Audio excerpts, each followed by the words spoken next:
The morning sun broke over the Montana Territory in the summer of 1877, painting the rugged peaks in shades of gold and crimson, and Penelope Dawson stood at the edge of a clearing with her rifle aimed at absolutely nothing, because the bull moose that had been grazing near her campsite had suddenly lifted its massive head and was now charging directly toward her with the force of a locomotive. Most women would have screamed, most men would have run. Penelope did neither. She stood perfectly still, her finger off the trigger because she knew shooting would only enrage the beast further, her boots planted in the soft earth, her eyes locked on the ton of muscle and antler bearing down on her with terrifying speed. Her heartbeat thundered in her ears, but her hands remained steady on the rifle even though she had no intention of using it. The ground trembled beneath her feet as the moose closed the distance, 30 yards, 20, 10, and then at the last possible second, the creature veered to the left and crashed into the forest, disappearing as quickly as it had appeared. Penelope let out a breath she had not realized she was holding. Her hands shook now, the adrenaline finally catching up to her body, but she had not moved. She had not flinched. From the tree line 50 yards away, Dalton Jenkins watched the entire scene unfold with a mixture of disbelief and something else he could not quite name. He had been tracking that moose for the better part of 2 days, hoping to get close enough to observe its behavior, not to kill it unless necessity demanded. He had seen the woman's camp from the ridge above and had been making his way down to warn her about the unpredictable bull when the charge happened.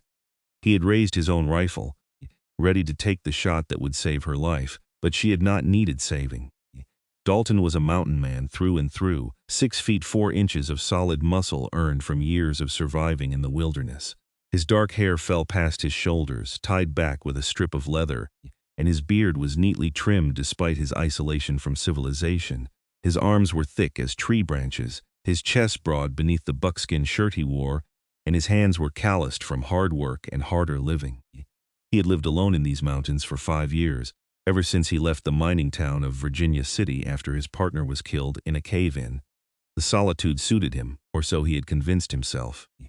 But watching this woman stand her ground against a charging bull moose had stirred something in his chest that felt suspiciously like his heart, remembering how to beat properly.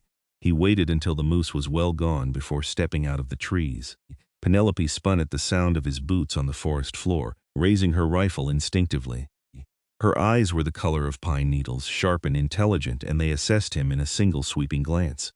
"Easy," Dalton said, raising his hands to show he meant no harm. "I am not here to cause trouble." "Then why are you here?" Penelope's voice was steady, but he could see the tension in her shoulders, the way her finger rested near the trigger. She was no fool, and a woman alone in the wilderness had every reason to be cautious. "I saw the moose," Dalton said. "I was coming to warn you, but you handled yourself just fine." Penelope lowered the rifle slightly, though she did not relax entirely. "I grew up in Montana. I know how to deal with wildlife. Most people do not stand still when a bull moose charges them. Most people panic," Penelope replied. "Panicking gets you killed." Dalton could not argue with that logic. He took a step closer, moving slowly so as not to spook her. Up close, he could see she was younger than he had first thought, probably in her mid-20s, with sun-bronzed skin and dark hair pulled back in a practical braid. She wore men's trousers and a worn cotton shirt, practical clothing for traveling through rough country. There was dirt under her fingernails and a determined set to her jaw that told him she was not some city girl playing at adventure. "Name is Dalton Jenkins," he offered. "I have a cabin about 5 miles north of here." Penelope studied him for a long moment before responding. "Penelope Dawson. I am traveling to Lewiston, Idaho. My brother has a ranch there." "Lewiston is a good 2 weeks on foot from here," Dalton said. "You planning to walk the whole way?" "My horse threw a shoe yesterday," Penelope explained, gesturing toward the small camp behind her. "I have been walking since then, hoping to find a town or a settlement where I could get her reshod." Dalton looked past her to where a chestnut mare stood tethered to a tree, favoring her front left leg. He walked over to the horse, moving with a confidence that made Penelope lower her rifle entirely. She watched as he ran his hands down the mare's leg, examining the hoof with a gentleness that seemed at odds with his imposing size. "She needs more than a shoe," Dalton said after a moment. "She has got some inflammation here, probably stepped on something sharp. You put a shoe on this now, you will just make it worse." "What do you suggest?" Penelope asked, coming to stand beside him. She was tall for a woman, but she still had to tilt her head back to meet his eyes. This close, she could see they were a deep brown, almost amber in the sunlight, and there was a kindness in them that put her somewhat at ease. "My cabin," Dalton said.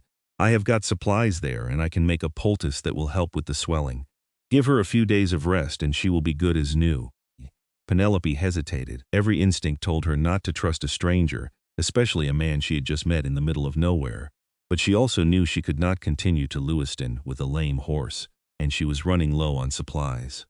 She had left her home in Helena 3 weeks ago, determined to make a new start with her brother in Idaho after their parents died of influenza that winter.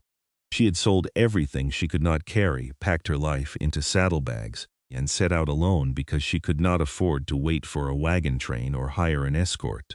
"Why would you help me?" she asked finally. "You do not know me." Dalton met her gaze steadily.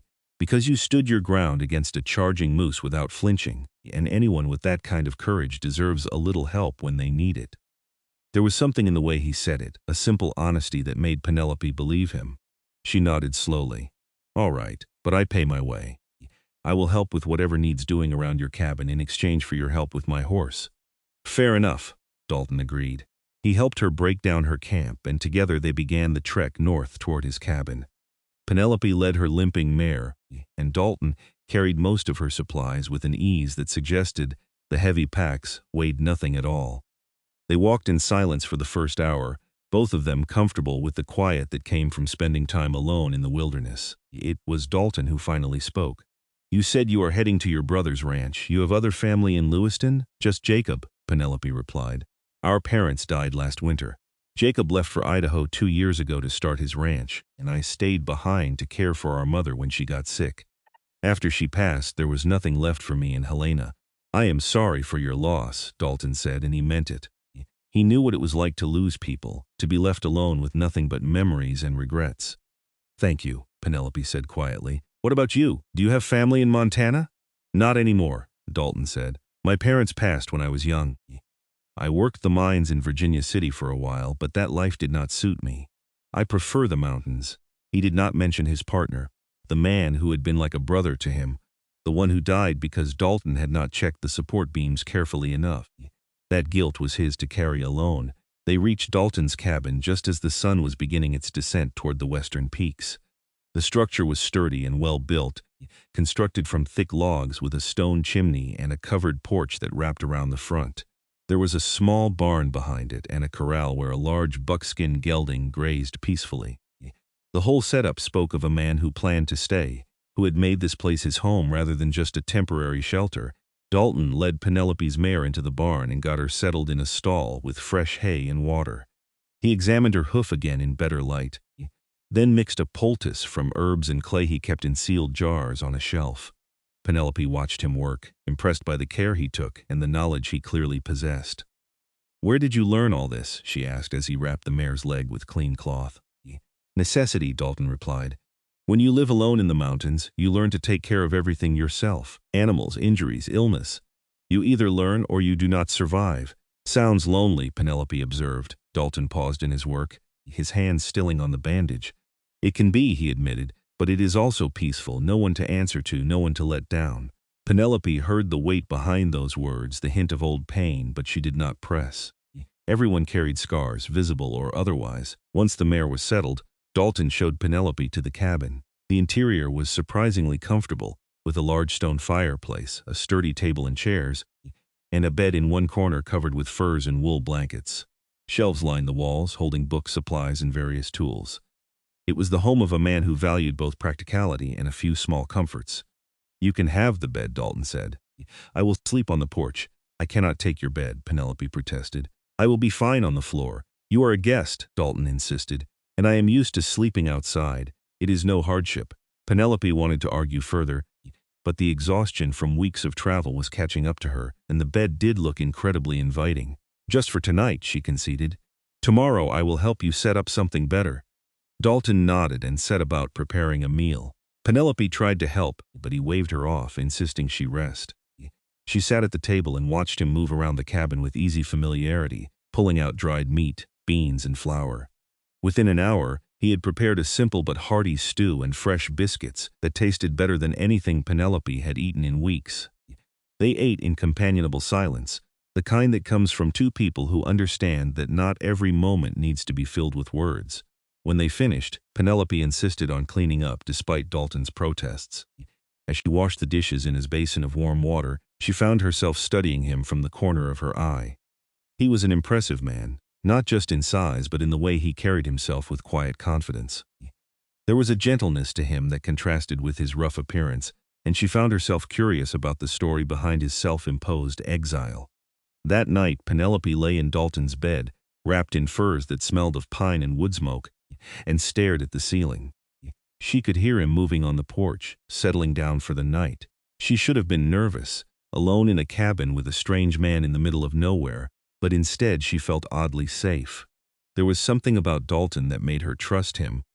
Something in the way he looked at her like she was a person worthy of respect rather than just a woman to be managed or protected or dismissed. Outside, Dalton lay on the porch wrapped in his bedroll and stared up at the stars. He could not stop thinking about the way Penelope had stood her ground against that moose, the absolute stillness of her body, the calm in her eyes. He had seen experienced hunters panic at less, but she had remained perfectly composed. It spoke of a strength that went beyond physical courage, a core of steel that he found himself admiring more than he wanted to admit. He had not felt this way about anyone in years, not since before the mining accident, before he had retreated into the mountains to escape the guilt and the memories. He had convinced himself he was content with solitude, that he did not need anyone else. But one afternoon, watching a woman refuse to flinch in the face of danger had cracked something open inside his chest, and he was not sure he could close it again. The next morning, Penelope woke to the smell of coffee and bacon. She dressed quickly and stepped outside to find Dalton already up and working, feeding his horse and checking on her mare. The morning light caught in his hair, turning it to burnished bronze, and she noticed again the impressive breadth of his shoulders, the way his muscles moved beneath his shirt as he worked. "How is she?" Penelope called out, walking toward the barn. "Better," Dalton replied. "The swelling has gone down some, another few days, and she should be ready to travel." A few days. Penelope should have been frustrated by the delay, anxious to reach her brother and start her new life. Instead, she felt a strange sense of relief at the prospect of staying longer. They fell into an easy routine over the following days. Dalton showed Penelope around his property, pointing out the garden where he grew vegetables, the smokehouse where he preserved meat, the clear stream that provided fresh water. Penelope made herself useful however she could, helping with chores, mending clothes, cooking meals. They talked while they worked, sharing stories about their lives, their hopes, their losses. Penelope learned that Dalton was 30 years old, that he had taught himself to read from books left behind by a traveling preacher, that he loved these mountains with a fierce devotion that bordered on spiritual. Dalton learned that Penelope was 24, that she had once dreamed of becoming a teacher, but had given up that dream to care for her parents, that she had a sharp wit and a laugh that seemed to light up the forest around them. On the third day, they went hunting together. Dalton needed to replenish his stores of meat, and Penelope insisted on coming along. He was skeptical at first, but she proved herself a skilled tracker and a decent shot. They brought down a deer together, and Dalton was impressed by the way she handled the butchering without squeamishness or complaint. She was unlike any woman he had ever met, comfortable in the wilderness, unafraid of hard work, capable of holding her own in a world that was not kind to the weak. That evening, as they sat by the fire cooking venison steaks, Dalton found himself telling her about the mining accident, about his partner who died because Dalton had been too tired and too careless to check the beams properly. It was the first time he had spoken about it in 5 years, and the words came out rough and halting, weighted with guilt he had carried alone for too long. Penelope listened without interrupting, and when he finished, she did not offer empty platitudes or try to absolve him of responsibility. Instead, she said, "It was an accident, Dalton, a terrible, tragic accident. But you cannot spend the rest of your life punishing yourself for being human." "I should have checked those beams," Dalton said, his voice rough. "It was my job to check them, and you made a mistake," Penelope said gently. "We all make mistakes. The question is whether we let them destroy us or whether we learn to carry them and keep living anyway." Dalton looked at her across the fire, at the compassion in her green eyes, and felt something shift inside him. She was right, he realized. He had been so focused on his guilt that he had stopped living, had retreated into isolation as a form of penance. but sitting here with Penelope, talking and laughing and simply being, he remembered what it felt like to be alive, to want something more than just survival. "Thank you," he said quietly, "for listening, for understanding. We have all lost people," Penelope replied. "We have all made mistakes. The only way forward is together, helping each other carry the weight. Together." The word hung in the air between them, heavy with possibility. The next day, they rode out together to check on Penelope's mare. Dalton had removed the poultice that morning, and the swelling was nearly gone. The horse was moving well, putting weight on the leg without favoring it. She would be ready to travel soon, maybe in another day or two. Penelope should have been happy. Instead, she felt a knot forming in her stomach at the thought of leaving. She had only known Dalton for a few days, but somehow it felt like longer, like they had known each other for years. There was an ease between them that she had never experienced with anyone else, a sense of rightness that she could not explain. They were walking back to the cabin when Dalton suddenly grabbed her arm and pulled her behind a large pine tree. Penelope opened her mouth to ask what was wrong, but he pressed a finger to his lips, gesturing for silence. Then she heard it, voices carried on the wind, rough male voices laughing and cursing. Dalton carefully peered around the tree, and Penelope followed his gaze. Through the trees she could see 3 men on horseback riding slowly along the ridge above the cabin. They were rough-looking characters, heavily armed, with the kind of hard faces that spoke of violence and cruelty. "Outlaws," Dalton whispered. "There has been a gang working this area for the past few months. They rob travelers and homesteaders, and they are not known for leaving witnesses." Penelope's hand went instinctively to the pistol at her hip. Dalton noticed the movement and gave her a look of approval. They waited in tense silence as the outlaws passed, heading east away from the cabin. Only when they were completely out of sight did Dalton and Penelope emerge from their hiding spot. "We need to get back to the cabin," Dalton said. "If they are in the area, they might double back." They hurried back, moving quickly but quietly through the forest. Once inside, Dalton immediately began checking his weapons, loading his rifle and pistols with the efficiency of someone who had done it many times before. Penelope did the same with her own weapons. "How many men are in this gang?" she asked. "Reports say anywhere from 6 to 10, Dalton replied. "They hit a homestead about 20 miles south last month, killed the man and his 2 sons, took everything of value. The woman survived only because she hid in the root cellar." Penelope felt anger rising in her chest at the thought of such senseless cruelty.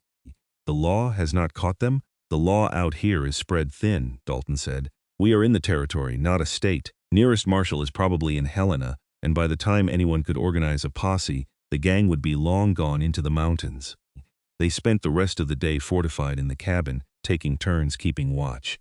The outlaws did not return, but the encounter had changed something between Dalton and Penelope. The danger made them both acutely aware of how fragile life could be, how quickly things could change. That evening, as darkness fell and they kept watch by the window, Dalton said, "You should leave as soon as your horse is ready. These mountains are not safe right now." "What about you?" Penelope asked. "Are you just going to stay here alone, hoping they do not come back?" "This is my home," Dalton said simply. "I am not running from outlaws." "Then I am not either," Penelope declared. "You helped me when I needed it. I am not going to abandon you now." Dalton turned to look at her, and in the firelight she could see the emotion in his eyes. "Penelope, these men are dangerous. If they come here and find you—" "They will find a woman who knows how to shoot," Penelope interrupted. "I am not helpless, Dalton. And I am not leaving you to face this alone." They stared at each other for a long moment, and Dalton felt his heart hammering in his chest. This woman, this incredible, brave, stubborn woman, was willing to risk her life to stand beside him. He had been alone for so long, had convinced himself that he preferred it that way, but the thought of Penelope leaving, of never seeing her again, was suddenly unbearable. "Why?" he asked, his voice rough. "Why would you risk your life for someone you barely know?" Penelope stepped closer to him, close enough that he could see the flecks of gold in her green eyes. "Because in the few days I have known you, you have shown me more kindness and respect than most men show in a lifetime. Because you look at me like I am a person, not just a woman to be protected or controlled. Because when I look at you, I see someone worth standing beside." Dalton's breath caught in his throat. He reached out slowly, giving her time to pull away, and cupped her face in his large, calloused hand. She leaned into the touch, her eyes never leaving his. "I fell in love with you the moment I saw you face down that moose without flinching," Dalton admitted. the words tumbling out before he could stop them. I have been trying to tell myself it is too soon, that I am being foolish, but I cannot deny it anymore. You have brought something back to life in me that I thought was dead. I love you too, Penelope whispered, and then she was kissing him, rising on her toes to press her lips to his. Dalton wrapped his arms around her, pulling her against his chest, and kissed her back with all the longing and loneliness of 5 years alone in the mountains. She fit perfectly against him, her softness melding with his strength, and for the first time in longer than he could remember, Dalton felt complete. They broke apart eventually, both breathing hard, foreheads pressed together. "This is crazy," Penelope said with a breathless laugh. "I have known you less than a week. Sometimes you just know," Dalton replied. "Sometimes something is so right that time does not matter." "Yes," Penelope agreed. "Sometimes you just know." They spent that night sitting together by the fire, Dalton's arm around Penelope's shoulders, her head resting against his chest. They talked about the future, about possibilities they had not dared to consider before. Dalton admitted that he had been lonely, that the isolation he had chosen as punishment had become a prison. Penelope confessed that she had been dreading reaching her brother's ranch, starting over in a place where she knew no one except Jacob. "Stay here," Dalton said as the fire burned low. "Stay with me. We can make a life together in these mountains." "What about my brother?" Penelope asked. "He is expecting me. He will worry if I do not arrive." "Then we will go to Lewiston together," Dalton proposed. "We will explain to your brother, and if he approves, we will get married there. Then we can decide together where we want to make our home."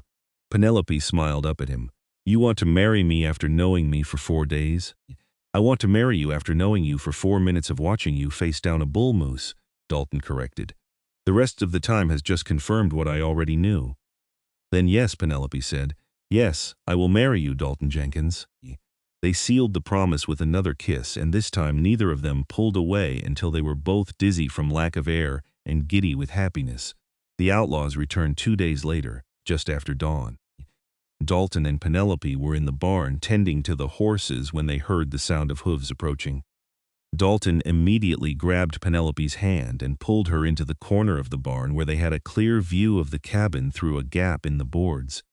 6 men rode into the clearing, the same 3 they had seen before plus 3 others. They dismounted and began prowling around the cabin, looking for easy loot.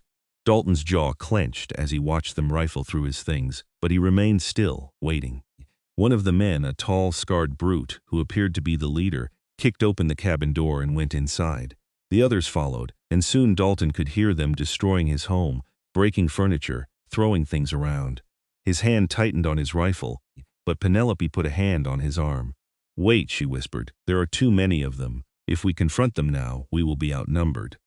Dalton knew she was right, but it grated on him to hide while these men destroyed everything he had built. Still, he held his position, waiting for the right moment. The outlaws emerged from the cabin empty-handed, clearly frustrated. "Nothing here worth taking," one of them complained. "Just some trapper living alone." "Check the barn," the leader ordered. "Maybe he has got decent horses we can sell." Dalton and Penelope exchanged a look. There was no more time to wait.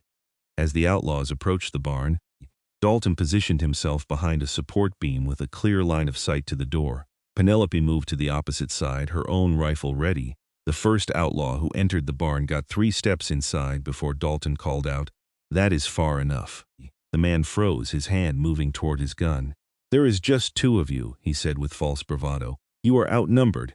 "Maybe," Dalton agreed, "but I guarantee you will be the first to die if you draw that weapon." The other outlaws had heard the commotion and were moving toward the barn. The leader appeared in the doorway, his hand resting on his pistol. "Well now," he drawled, "looks like the trapper has got himself a woman. She is a pretty thing too." Dalton felt rage surge through him at the way the outlaw looked at Penelope, but he kept his voice level. "You men have got 2 choices. You can ride out of here now and never come back, or you can try your luck against 2 people who know how to shoot and have got the advantage of cover and high ground. Your choice." The leader laughed. "You think you can take all 6 of us?" "I think if I go down, I am taking at least 3 of you with me," Dalton replied. "And the lady here is a better shot than most men I have known. So yes, maybe you win, maybe you kill us both. But half of you will be dead before it is over, and you will have to decide which 3 want to die today." The outlaws shifted uneasily. They were predators who preferred easy prey, and this was rapidly becoming more trouble than it was worth. The leader seemed to be calculating the odds, his eyes moving between Dalton and Penelope. It was Penelope who broke the stalemate. She raised her rifle and fired a single shot that whizzed past the leader's head so close it must have singed his hair. Before any of them could react, she had already worked the bolt and had another round chambered. "The next one will not miss," she said calmly. "Leave now." The demonstration of skill had the desired effect. The leader's hand moved away from his pistol and he took a step back. "Let us go, boys," he said. "This place is not worth the trouble." The outlaws mounted their horses and rode out, though not without throwing threats and curses over their shoulders. Dalton and Penelope stayed in the barn until they were sure the men were truly gone, then emerged cautiously. The cabin was a mess, but the damage was mostly superficial. Dalton walked through the wreckage with Penelope at his side, and to her surprise, he started laughing. "What is funny?" Penelope asked. "They destroyed my home, threatened us both, and I feel better than I have in 5 years, Dalton said, pulling her into his arms. "Because I have got you, and suddenly nothing else matters as much as I thought it did." Penelope wrapped her arms around his waist and squeezed tight. "We should probably still tell the authorities about the gang," agreed, Dalton said. "Which means we need to head to Lewiston sooner rather than later. Your horse is ready, and honestly, I am ready to leave this place behind. Too many memories here, not all of them good." They spent the next 2 days packing up Dalton's cabin, taking only what they could carry on their horses.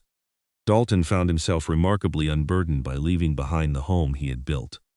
Penelope was right when she had said he had been punishing himself. This cabin, these mountains, they had been his penance, his self-imposed exile. But he did not need that anymore. He had found something better, something worth living for rather than just surviving. On the morning they left, Dalton took one last look at the cabin, then turned to Penelope and smiled. "Ready to start our new life?"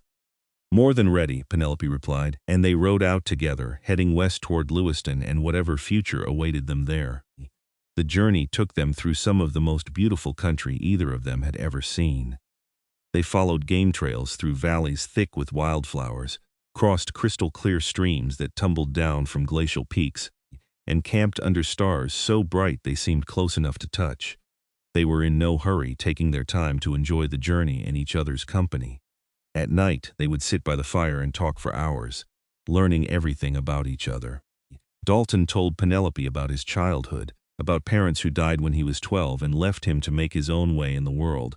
He talked about the years of hard labor, first on ranches and then in the mines, always moving, never settling, until the accident made him want to disappear entirely. Penelope shared her own stories, about a happy childhood that ended too soon when illness came to their small town. Her father died first, a strong man brought low by influenza in a matter of days. Her mother lasted longer, but the grief of losing her husband weakened her, and she succumbed to the same illness 6 months later. Penelope had nursed them both, watching helplessly as the two people she loved most slipped away. "I felt so useless," Penelope admitted one night as they lay side by side under the stars, wrapped in blankets against the mountain chill. "I tried everything I knew, every remedy, every prayer, but it was not enough. They died anyway." Dalton pulled her closer, tucking her head under his chin. "You cannot save everyone, Penelope. Sometimes death comes no matter what we do. But you were there for them, and that matters. They did not die alone." "Like you were not responsible for your partner's death," Penelope said softly. "Sometimes terrible things happen, and we survive, and we have to figure out how to keep living with the weight of it." "Together," Dalton said, repeating the words she had used that first night by his fire. "We will carry it together." "Together," Penelope agreed. They reached Lewiston on a warm afternoon in early June, riding into town dusty and travel-worn but happy. Lewiston sat at the confluence of the Clearwater and Snake Rivers, a bustling town that served as a supply point for miners, ranchers, and farmers in the region. The streets were busy with wagons and horses, people going about their business with the purposeful energy of a frontier town on the rise. Penelope led the way to her brother's ranch, which lay about 3 miles outside of town. The ranch was a modest operation, but clearly well-maintained, with a sturdy house, a large barn, and several corrals holding cattle and horses. As they rode up the drive, a man emerged from the barn, shading his eyes against the sun. "Penny?" the man called out, and then he was running toward them, his face breaking into a huge grin. "Penny, thank God, I have been so worried." Penelope dismounted and was immediately swept up in a bear hug by her brother. Jacob Dawson was a few years older than Penelope, with the same dark hair and green eyes. He was tall and rangy, with the weathered look of a man who worked outdoors for a living. "I am sorry I am late," Penelope said, hugging him back fiercely. "I ran into some trouble on the trail, but it all worked out." Jacob set her down and then noticed Dalton for the first time. His expression shifted from joy to wariness as he took in the large, heavily armed mountain man who had accompanied his sister. "Who is this?" "This is Dalton Jenkins," Penelope said, reaching back to take Dalton's hand as he dismounted. "He saved my life, and I love him, and we are going to get married." Jacob blinked in surprise, his mouth opening and closing as he processed this information. "You what, Penny? When did you leave Helena? How long has it been?" "About a month," Penelope admitted. "I know it sounds crazy, Jacob, but I am certain about this. Dalton is a good man, and I want to marry him." Jacob looked between his sister and the mountain man holding her hand, clearly struggling with the situation. Finally, he said, "Why do you not both come inside? We should talk about this properly."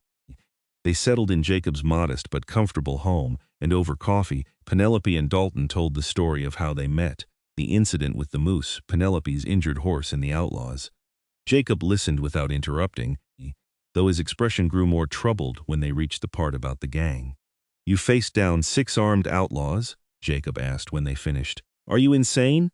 "We did not have much choice," Dalton said calmly, "and we both handled ourselves well." "Your sister is one of the bravest people I have ever met." Jacob turned to Penelope. "And you are sure about this? About him? You have known him less than 2 weeks." "I am sure," Penelope said firmly. "I have never been more sure of anything in my life. I know it seems fast, but when something is right, you just know. I love him, Jacob." Jacob studied them both for a long moment, then sighed. "Pa always said you had more stubbornness than sense, Penny. But he also said to trust your instincts, and your instincts have never steered you wrong before." He turned to Dalton. "You hurt her, and I will hunt you down, no matter how big you are or how far you run." "Fair enough," Dalton said, meeting Jacob's gaze steadily. "But I would die before I hurt her. She is everything to me." Jacob must have seen the sincerity in Dalton's eyes because he finally relaxed and even smiled a little. "All right then. Welcome to the family, I suppose. When are you planning to get married?" "As soon as possible," Penelope said. "We wanted your blessing first, but we do not want to wait long." "There is a preacher in town who does weddings," Jacob offered. "Reverend Mitchell. Good man. I can introduce you tomorrow if you like." They spent the rest of the afternoon and evening talking, getting to know each other. Jacob told them about the ranch, about the struggles of starting from nothing and slowly building something worthwhile. Dalton talked about his years in the mountains, and Jacob was impressed by his knowledge of the land and wildlife. By the end of the evening, the two men had developed a cautious respect for each other that Penelope hoped would grow into friendship. The next day, Jacob took them into town to meet Reverend Mitchell, a kindly older man who agreed to perform the ceremony that very weekend. Penelope spent the next few days in a whirlwind of preparation. She had no proper wedding dress, but one of Jacob's neighbors, a woman named Martha who ran the general store, had a simple white dress that she altered to fit Penelope. It was not fancy, but it was clean and pretty, and Penelope felt beautiful in it. Dalton spent the time helping Jacob around the ranch and getting to know the area.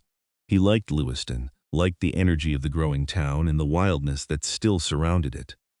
He and Jacob discussed the possibility of Dalton and Penelope starting their own ranch nearby, close enough to help each other but far enough to maintain independence. There was good land available, and Dalton had saved money from his years of trapping and hunting. It could work. The wedding took place on a Sunday morning at the small church in Lewiston. It was a simple ceremony with few guests, just Jacob, Martha and her husband, and a few other neighbors who had befriended Jacob. But it was perfect. Penelope walked down the short aisle on her brother's arm, her eyes locked on Dalton waiting for her at the altar. Dalton had trimmed his beard and hair, though he still wore it long, and he had traded his buckskins for a proper shirt and trousers borrowed from Jacob. But it was the look in his eyes that made Penelope's breath catch, the pure love and devotion that shone there as she approached. They spoke their vows in clear, steady voices, promising to love and honor each other for as long as they both lived. When Reverend Mitchell pronounced them husband and wife, Dalton cupped Penelope's face in his hands and kissed her with a tenderness that brought tears to Martha's eyes. After the ceremony, there was a small celebration at Jacob's ranch. Martha had prepared a feast, and there was music and dancing. Dalton, who claimed he did not know how to dance, proved surprisingly graceful as he swept Penelope around the cleared space in Jacob's barn. They stayed until late in the evening, surrounded by the small community that was already beginning to feel like home. That night, in the small room Jacob had prepared for them, Dalton and Penelope finally had the privacy they had been craving. Dalton was gentle and patient, attentive to Penelope's needs and nervous excitement. They made love slowly, learning each other's bodies with the same careful attention they had shown in learning each other's hearts and minds. Afterward, they lay tangled together, both marveling at the strange and wonderful path that had led them to this moment. "I cannot believe I almost missed this," Dalton said quietly, running his fingers through Penelope's hair. "If I had not been tracking that moose, if I had been even a few minutes later, I never would have seen you. We never would have met." "Then I suppose we should be grateful to that moose," Penelope said with a soft laugh. "Though at the time I was more concerned with not being trampled." "You were magnificent," Dalton said. "Standing there, not moving, not showing any fear. I knew right then that you were special, that you were someone I needed to know." "I was terrified," Penelope admitted. "My heart was pounding so hard I thought it would burst out of my chest. But I knew that if I ran or panicked, the moose would definitely charge. The only chance was to stay still and hope it would pass by." "You made the right choice," Dalton said, "in more ways than one." They stayed with Jacob for another week while they figured out their next steps. Dalton and Jacob rode out together several times, looking at available land. They found a beautiful section about 5 miles west of Jacob's ranch, with a creek running through it and plenty of grazing land. It was perfect for starting a small ranch, and Dalton made arrangements to purchase it with the money he had saved. They spent the summer building their home.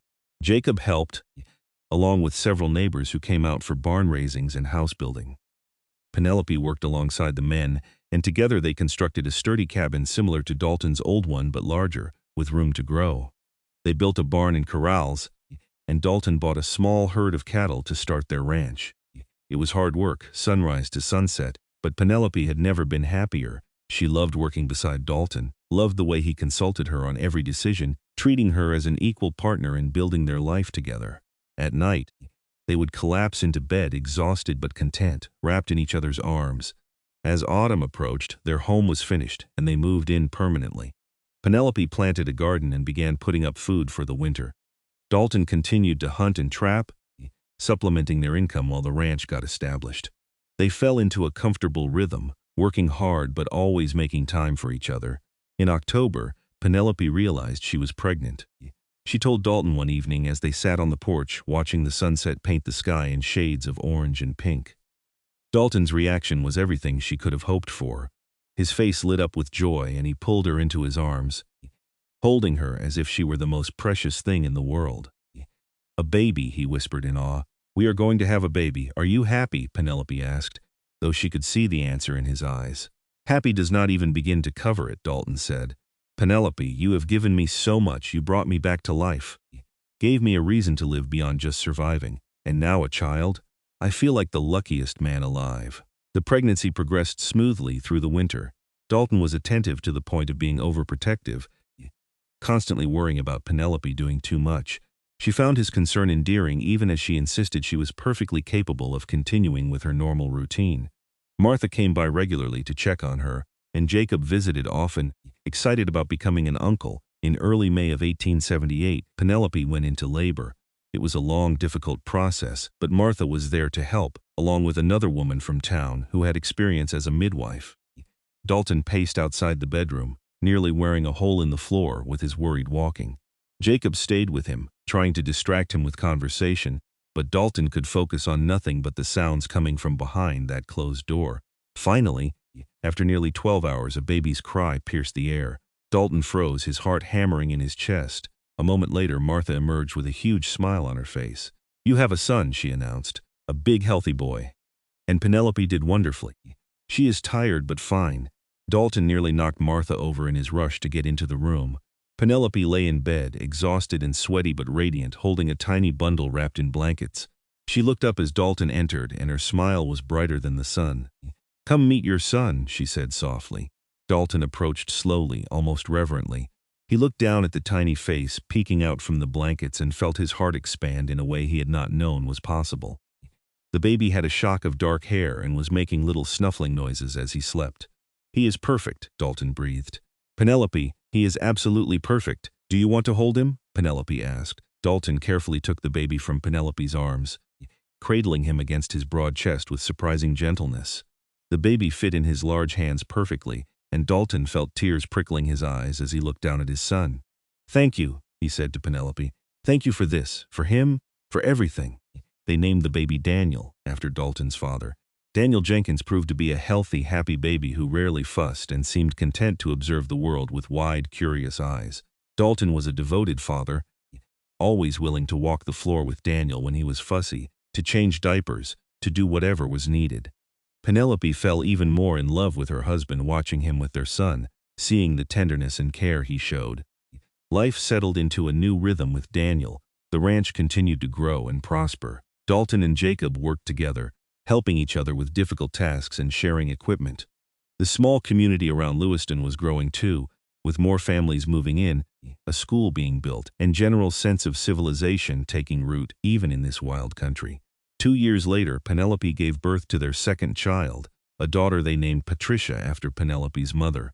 Patricia had her mother's green eyes and her father's determination, crying lustily from the moment she entered the world and showing no signs of being a quiet, easy baby like her brother. Dalton adored her immediately, this tiny, fierce creature who had wrapped him around her little finger from day one. Daniel, now a toddler, was fascinated by his baby sister and wanted to help with everything.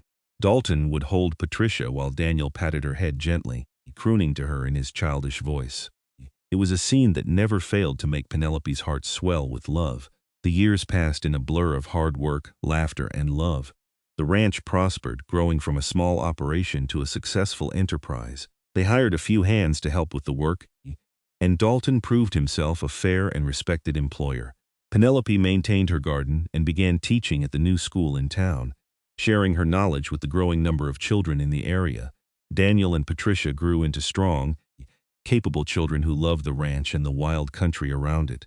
Dalton taught them to ride, to track, to respect the land and the animals that lived on it. Penelope taught them to read, to think, to approach the world with curiosity and compassion. Together, they raised children who were confident and kind, ready to face whatever challenges life might bring. Jacob married eventually, to a widow who moved to Lewiston with her young son. The two ranches remained close, the families celebrating holidays and milestones together, their children growing up as close as siblings. Dalton and Jacob's initial wariness had long since transformed into deep friendship, and they relied on each other in the way that only neighbors in harsh country can. On quiet evenings, Dalton and Penelope would sometimes sit on their porch and watch the sunset, marveling at the life they had built together. Dalton would think back to that day he had seen a woman stand her ground against a charging bull moose, and he would be grateful all over again for the accident of timing that had brought them together. "Do you ever regret leaving Helena?" Dalton asked one such evening, Patricia asleep in his lap while Daniel played with wooden horses at their feet. "Not for a single moment," Penelope replied. "My life truly began the day that Moose charged me, and I looked up to see you standing in the trees. Everything before that was just preparation for this." "I love you," Dalton said, the same words he said every day but which never lost their meaning. "More than I can ever properly express." "I love you too," Penelope replied, leaning her head on his shoulder. "My mountain man, my partner, my love." When Daniel was 8 and Patricia was 6, Penelope discovered she was pregnant again. This time it was twins, 2 more boys who came screaming into the world in the winter of 1886. They named them David and Dominic, and the house became even more chaotic and joyful with the addition of twin infants who seemed determined to do everything together and opposite each other simultaneously. Dalton was 40 years old now, his hair showing threads of silver, but he was still strong and vital, still capable of the hard physical labor that ranch life demanded. Penelope was 34, still beautiful, her face showing laugh lines earned from years of happiness rather than hardship. Their children grew and thrived. Daniel showed an aptitude for working with horses and took over that aspect of the ranch operations as he got older. Patricia declared she wanted to be a teacher like her mother and spent hours helping at the school. The twins were still young but showed signs of being the troublemakers of the family, always getting into mischief, but with such charm that it was hard to stay angry with them. The community around Lewiston continued to grow. Idaho achieved statehood in 1890, and there was a celebration in town that lasted 3 days. The wild lawlessness of the frontier was giving way to something more civilized, though the land itself remained wild and beautiful. Dalton and Penelope watched their children grow into capable young adults. Daniel met a young woman at a barn dance and courted her with the same determination his father had shown. They married when Daniel was 21 and built a home on the far edge of Dalton and Penelope's property. Expanding the family ranch, Patricia indeed became a teacher, taking over the school in Lewiston when the previous teacher retired. She was passionate and dedicated, beloved by her students. She married a few years later to a lawyer who moved to Lewiston from Boise, and they built a home in town. The twins, when they came of age, decided they wanted to see more of the world. They left Idaho to work on ranches in Wyoming and Montana, promising to return eventually. It was hard to see them go, but Dalton and Penelope understood the need to explore, to test yourself against the wider world. Years continued to pass. Dalton's hair turned fully silver and he moved a bit slower than he once had, though he was still strong and capable. Penelope's dark hair showed streaks of gray, and there were lines around her eyes, but to Dalton she was as beautiful as the day he first saw her face down a charging moose. They became grandparents multiple times over. Daniel and his wife had 4 children who ran wild on the ranch much as their father had. Patricia had 2 daughters who were bookish and thoughtful like their mother. Even the twins eventually returned, settling down with families of their own. Having gotten the wanderlust out of their systems, on their 25th wedding anniversary, their children threw them a party that seemed to include half the county. People came from miles around to celebrate, to honor the couple who had helped build this community, who had shown what was possible with hard work, determination, and love. Jacob gave a toast, his own hair now white, his own family gathered around him. 25 years ago, my sister showed up at my door with a mountain man she had known for barely 2 weeks and announced they were getting married. I thought she had lost her mind. He paused as laughter rippled through the crowd. But I was wrong. Dalton and Penelope showed all of us what real love looks like. They built a life together from nothing, raised wonderful children, and contributed to this community in countless ways. Here is to 25 more years. Everyone raised their glasses. And Dalton pulled Penelope close, kissing her soundly to the cheers and whistles of their friends and family. That night, after everyone had gone home and the house was quiet, Dalton and Penelope sat on their porch once more, looking out at the land they had built their life on.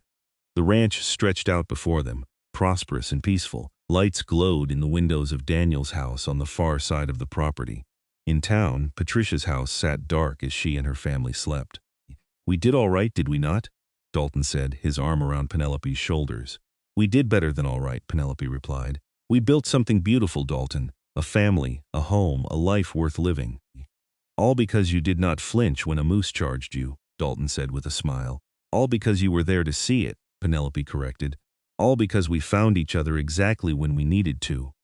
They sat in comfortable silence, watching the stars come out one by one, painting the sky with points of light. After all these years, they still fit together perfectly, still moved in harmony, still loved with the same intensity as that first kiss by the fire in Dalton's mountain cabin. The years continued to pass gently. Dalton and Penelope grew older together, their love never diminishing even as their bodies slowed. They took joy in their grandchildren, in watching the next generation carry on the legacy they had built. The ranch remained prosperous, passed eventually to Daniel, who ran it with the same care and dedication his father had shown. Dalton passed away peacefully in his sleep. At the age of 68, Penelope beside him as she had been for nearly 30 years. He simply went to sleep one night and did not wake up, leaving this world as gently as he had lived in it after finding Penelope. Penelope grieved deeply, but she did not break. She had Dalton's strength in her bones now, woven into her very being by years of partnership. She lived another 8 years, surrounded by children and grandchildren, and even great-grandchildren, the matriarch of a family that had grown beyond anything she and Dalton had imagined that first day in the Montana wilderness. When Penelope finally passed peacefully like her husband, she was buried beside him on a hill overlooking the ranch they had built together. Their graves were marked with simple headstones, their names and dates, and a single line that Daniel had chosen, "Together always." The ranch continued on, generation after generation, the story of how it began passed down like a treasured family heirloom. Children and grandchildren and great-grandchildren heard about the day a bull moose charged straight at their great-great-grandmother and how she never flinched, about the mountain man who fell in love right there in that moment of courage, about a love that built a legacy that lasted far beyond their years. And sometimes, on quiet evenings when the sun set over the Idaho hills in shades of gold and crimson, people swore they could feel something in the air, a sense of presence, of two souls still watching over the land they loved, still together as they had promised to be all those years ago beside a fire in a mountain cabin, bound by love and sealed with promises they had kept until their final breaths and beyond. The love story of Dalton Jenkins and Penelope Dawson became legend in that part of Idaho, told and retold, embellished and cherished. But at its heart it remained a simple truth, that sometimes love comes when you least expect it, that courage can be found in the stillness between heartbeats, and that when two souls recognize each other, not even time or death can truly separate them. They had built their happily ever after from nothing but determination and devotion, and it endured long after they were gone, living on in the land, the family, and the love that had started it all.